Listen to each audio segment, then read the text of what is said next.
I didn't even want to talk about this, but ever since Deontay Wilder got the absolute piss beaten out of him by Tyson Fury last week, got his absolute face smashed in, had him stumbling all over the ring, had him bumbling around like an absolute buffoon in the ring, bleeding out his ear, bleeding out his mouth, just forced his corner to capitulate. It was like I mentioned in my post-fight review, it was like a man against a boy. It was an absolute beating. Okay, it was like a gang initiation. He beat the piss out of Deontay Wilder. It was as one-sided as anybody could have imagined. Ever since that happened, the only thing that I've been getting recommended on YouTube, because I check my YouTube pretty much every day, and the other day I went like a day without going on it, and then as soon as I go back on it, I'm getting nothing but Deontay Wilder was cheated, Tyson Fury's gloves, the costume, this, that, and the other. Do you know, I've heard a lot of excuses in my time as a boxing fan. I mean, I was actually thinking of doing a video about that, talking about some of the funniest and most crazy excuses that I've ever heard for fighters losing. But never before have I heard so many excuses about one fighter losing one fight. Like Deontay Wilder loses, and the day after it was the costume. They weakened his little fucking chicken crackhead legs while he was walking to the ring because it was a 40-pound costume. Um, acting as if 40 pound is somehow heavy. Um, I mean, guys at Deontay Wilder and Tyson Fury's size, they shit 40 pound. Forget about that.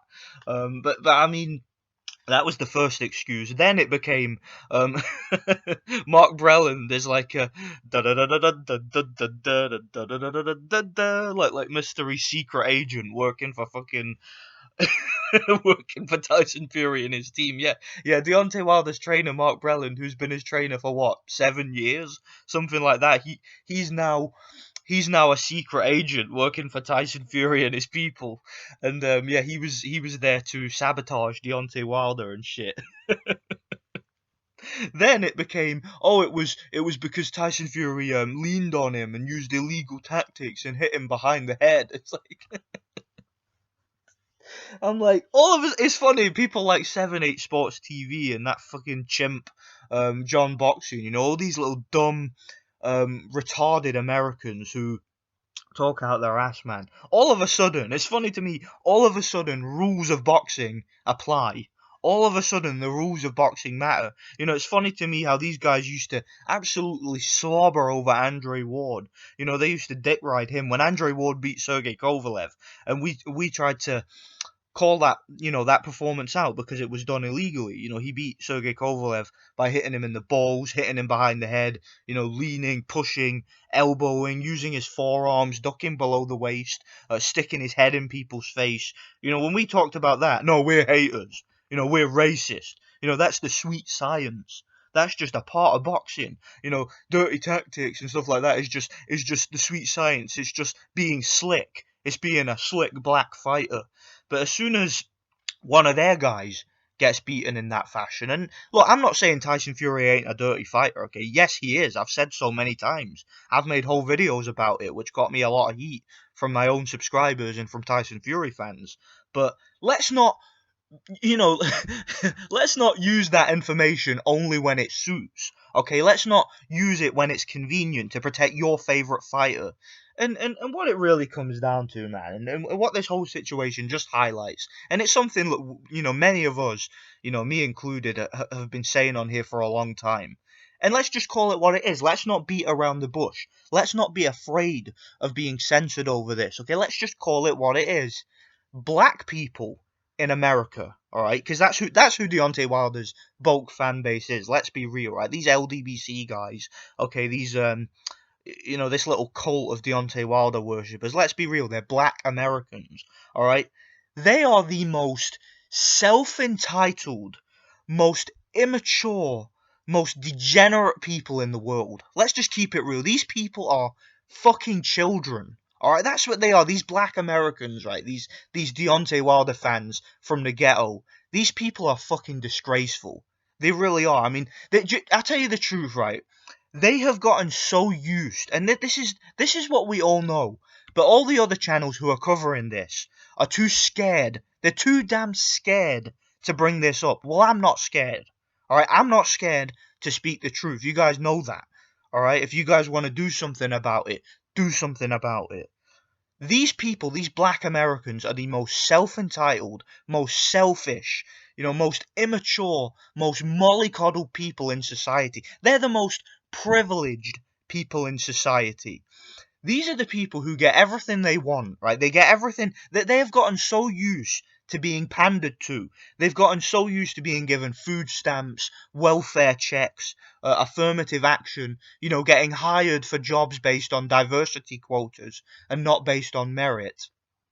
And with boxing, they've gotten used to getting gift decisions, to having referees who let them get away with whatever they want. Prime examples of this would be Bernard Hopkins, Andre Ward, guys like that. Fighters who will jump on their opponent's back, stick their elbow in their opponent's eye, headbutt their opponent in the face, grab their opponent, hit them low, hit them on the back, hit them on the break, just absolutely violate their opponents using tactics that are outside the rules of boxing and never even getting warned for it once. Okay, Andre Ward has never been disqualified despite numerous instances where he easily would have been disqualified had he been fighting in Europe, where there's a little bit less affirmative action for these black fighters. Don't get me wrong, it does happen. Okay, they do get away with a lot of shit here too, but it's not like what we see in America. What you see in America with this affirmative action for these black fighters is fucking disgusting, and it has to be called out. Okay, and these LDBC guys, again, these bunch of welfare claiming, self entitled, privileged scumbags from the ghetto, they sit and watch this and they cheer it on. But then when one of their black hype jobs gets the piss beaten out of him by a white guy, they have to now bring up, they have to bring up the fucking the rules of boxing all of us, and all of a sudden the rules of boxing apply. All of a sudden, they care about shots behind the head. All of a sudden, they care about low blows. All of a sudden, they care about fighters leaning. All of a sudden, they care about fighters hitting on the break and stuff like that. All of a sudden, all that stuff counts. And despite the fact that the fight was in Black History Month, you had 3 American judges, you had a black American referee, you had everything set up for Deontay Wilder to win. He still got the piss beaten out of him. He still got the dog shit beaten out of him. Tyson Fury beat the piss out of that boy. And you guys just can't handle it. These people are in shock. Right? The sheer embarrassment for these self-entitled, privileged, selfish, childish, narcissistic ghetto thugs. They can't handle that their boy got smashed by a white man. That's the truth. I'm calling it what it is. I know you guys are too damn scared to call it for what it is, but I'm going to call it for what it is. All right? These people are racist. These Deontay Wilder fans, right? And they've been giving us, they've been giving it the big one to us for so long about white supremacy and about racism. You criticize one of these thugs and you get labeled a racist. Well, I don't care. And what I've been seeing from Deontay Wilder's fans, it's what I've known about them all along, is that they're a bunch of degenerate, self-entitled, privileged thugs, basically. That's what these people are. They've got the cheek to come out and say, to talk about white supremacy and talk about oppression. I'm being oppressed. Woe is me. I want reparations. You guys know who I'm talking about. The dude who keeps begging for reparations. That cunt. And by the way, that cunt ain't even black. Right, he's white, by the way. He pretends to be black. All right, he's a white dude asking for reparations. I mean, these guys, fuck these guys, man. Fuck Deontay Wilder. Fuck Deontay Wilder. Okay, fuck him.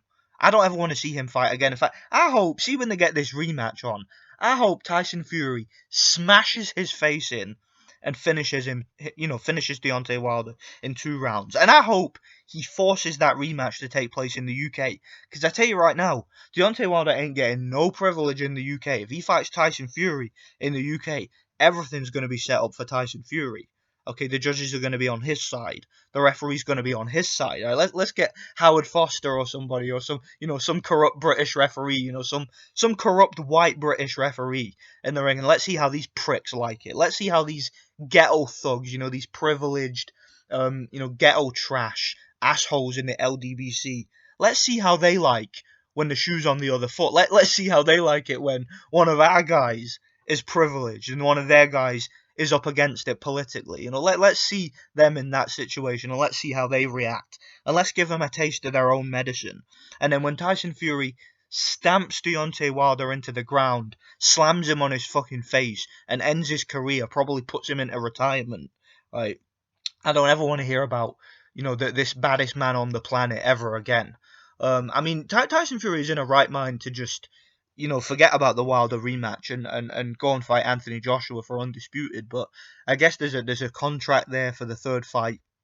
I don't think it'll happen. Deontay Wilder's a pussy. He knows he'll get banged out in the third fight. But if it does happen, I hope that Tyson Fury makes that fight happen in the UK and just absolutely beats the shit out of Deontay Wilder and sticks it to these people, man. I really do. And this had to be said. I had to get this off my chest because these people, they've gotten away with this shit for so long. They've gotten away with their blatant racism, their blatant hypocrisy, their blatant self-entitled behavior, their privileged behavior.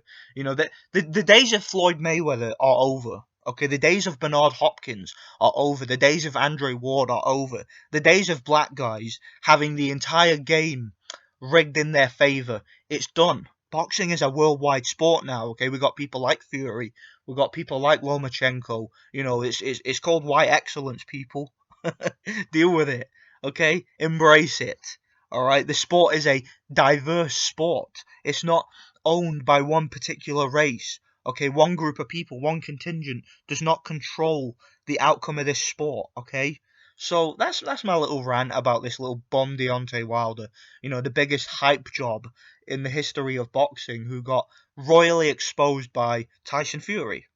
And Tyson Fury is the #1 heavyweight right now. And again, look, guys, I'm not even a massive fan of Tyson Fury. You guys know that, but I respect and appreciate the talent that's there. And he did what he said he was going to do. He did in the rematch with Wilder what he really should have done the first time. That's the kind of performance I've been wanting to see from Tyson Fury, and I can't wait. For him to potentially fight Anthony Joshua for undisputed in the UK, which is where the entire heavyweight division is right now. The UK owns heavyweight boxing. Americans ain't got shit. The UK owns heavyweight boxing now. So thanks for watching. God bless each and every one of you. Stay vigilant. And yeah, fuck the LDBC. God bless.